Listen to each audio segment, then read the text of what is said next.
नमस्कार मित्रांनो, स्वागत आहे तुमचं आताच्या ब्रेकिंग न्यूजमध्ये। मित्रांनो, भारतीय हवामान विभागानं मान्सूनची उत्तरेकडील सीमा ही अंदमान समुद्र, मालदीव आणि निकोबार बेटांमध्ये दाखल झाल्याचं जाहीर केलंय।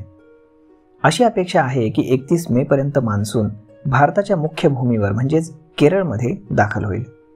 सामान्यपणे मान्सून 1 जूनच्या सुमारास केरळमध्ये आणि 5 जूनच्या सुमारास गोव्यामध्ये आणि 10 जूनच्या आसपास मुंबई आणि 15 जूनपर्यंत संपूर्ण महाराष्ट्रामध्ये दाखल होत असतो।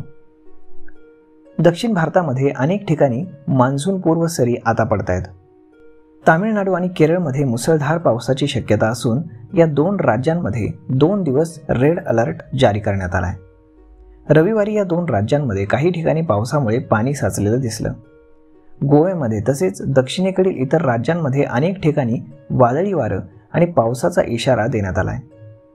महाराष्ट्रातील उष्णतेची लाट आणि वादळी पावसाची परिस्थिती एकाच वेळी पाहायला मिळते। राज्यामध्ये लोकसभा निवडणुकीच्या 5व्या आणि अखेरच्या टप्प्यातही या तीव्र हवामानाचं सावट आहे। मुंबई, ठाणे, पालघर, नाशिक आणि धुळे जिल्ह्यांमध्ये 20 तारखेला मतदान झालेलं आहे। त्यापैकी मुंबई, ठाणे आणि पालघर जिल्ह्यामध्ये या दिवशी उष्ण हवामानासाठी येलो अलर्ट जारी करण्यात आला होता। तर अशा पद्धतीनं मित्रांनो, मान्सूनचं आगमन हे पूर्ण महाराष्ट्रामध्ये यावेळी थोडं लवकर होणार आहे। तर मग शेतकरी मित्रांसाठी ही आनंदाचीच बातमी म्हणावी लागेल।